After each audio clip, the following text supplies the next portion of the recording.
রোজ মশলা খেতে কারোরই ভালো লাগে না, তাই আমি মশলা ছাড়া মাছের ঝোল বানালাম। প্রথমে নিতে হবে ফোড়ন দেবার জন্য কিছুটা মেথি, 2-3 কোয়া রসুন কুচো আর লঙ্কা। আর নিতে হবে সর্ষে পোস্ত ভেজে গুঁড়ো করে নিতে হবে। আর সবজির মধ্যে নিলাম পেঁয়াজকলি, আলু, বেগুন, পেঁপে সাইজ মতো কেটে নিতে হবে। আপনারা চাইলে অন্য সবজিও অ্যাড করতে পারেন। এরপর কড়াইয়ে তেল দিয়ে মাছগুলো ভালো করে ভেজে নিতে হবে। ভাজা মাছগুলো অন্য একটি পাত্রে তুলে নিতে হবে।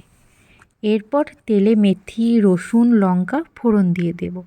কিছুক্ষণ নাড়াচাড়া করার পর এক এক করে আমি সবজিগুলো দিয়ে দেব।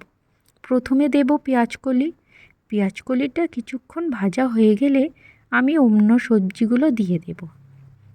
সবজিগুলো নাড়াচাড়া করার পর স্বাদমতো নুন, হলুদ দিয়ে কিছুক্ষণ পর জল দিয়ে দেব। ঝোলটা ফুটে উঠলেই মাছ দিয়ে দেব। মাছ দেবার কিছুক্ষণ পর ধনেপাতা কুচো আর সর্ষে পোস্ত গুঁড়ো অল্প দিয়ে ফুটিয়ে নামিয়ে দিলেই আমার মাছের ঝোল রেডি। যারা সকালে অফিসে বা কাজে যান তাদের জন্য এটাই খুবই প্রয়োজনীয়।